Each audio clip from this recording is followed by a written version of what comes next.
आप सब अंदाजा लगा सकते हैं कि कितना फर्क आ गया। हमें समझना होगा, हमें अपने बच्चों को, आस पड़ोस के बच्चों को समझाना होगा, उन्हें बताना होगा कि किस प्रकार सरहद का बंटवारा हुआ। वो लाइन नहीं खींची गई, हमारे दिल पे से वो लाइन खींची गई।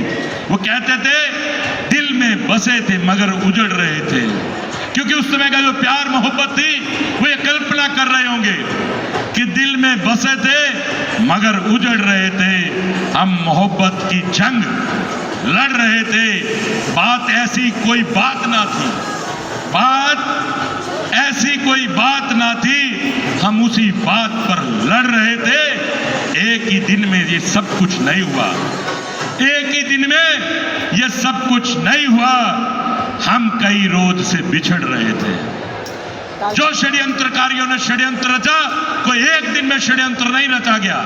उसके पीछे एक प्लान बना कि किस प्रकार से धर्म के नाम पर अलग किया जाए, लेकिन हम इस बात को समझने को तैयार नहीं। लेकिन आज मैं आपको कहना चाहता हूं, माना साहब भी बैठे, ऐसा नहीं कि ये वही हुआ।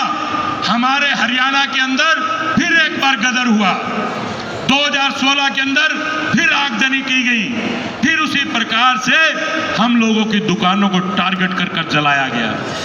लेकिन उस समय के मुख्यमंत्री बाबूजी मनोहर लाल जी ने उन सबको जो नुकसान हुआ उस नुकसान की भरपाई करने का काम किया।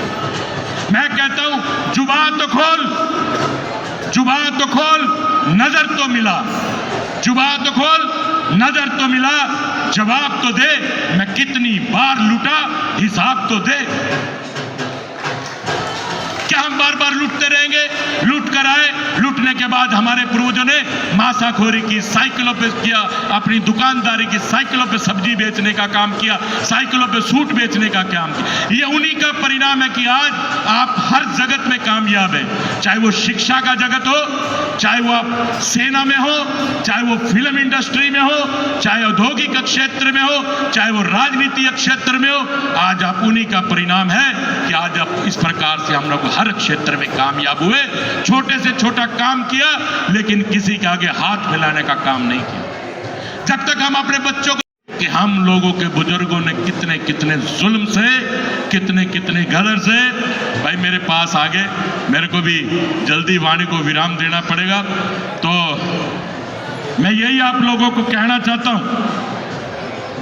जिस प्रकार से हमारे भाई ने भी आपसे कहा कि हिंगलाज माता हमारी कुल देवी है, जो आज बलूचिस्तान में है वो हिंगलाज माता हमारी कुल देवी है। लेकिन यहाँ अब हम जा नहीं सकते, तो कोई वैष्णो देवी माई को मानता, कोई किसी को अपनी देवी मानता है।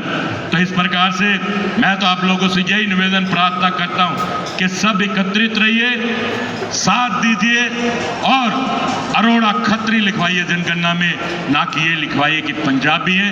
पंजाबी हमारी भाषा है, पंजाबी हमारी संस्कृति है, पंजाबियों का खाना कमाल है और पहनना कमाल है। गरीबी कितनी भी रही, लेकिन ये अपनी पैंट और अपने सूट की खरीद नहीं बिगड़ने दी, चाहे लोटे में गर्म पानी डाल के उसकी प्रेस की। ये हमारी खासियत है। और भाई अपनी तो छोड़ दो, अगर कोई दूसरी कम्युनिटी का दोपहर के टाइम हमारे मोहल्ले में से गुजर जाता था ना, तड़के की खुशबू ही उसको हिला के रख देती थी कि तड़का कितना जबरदस्त लगा है। तो भैया, क्योंकि मेरे को ऊपर से भी आदेश है, तो मैं इन्हीं बातों के साथ अपनी वाणी को भी विराम देता हूं और आप सबका बहुत बहुत धन्यवाद करता हूं, इस सोसाइटी का भी, जिन्होंने हमें इतनी इज्जत, इतना मान बख्शा। इसके लिए मैं पूरी सोसाइटी का, इस फेडरेशन ऑफ पंजाबी एसोसिएशन का बहुत बहुत आभार व्यक्त करता हूं, बहुत बहुत धन्यवाद करता हूं। जय हिंद, जय भारत, जय हरियाणा, जय माता दी।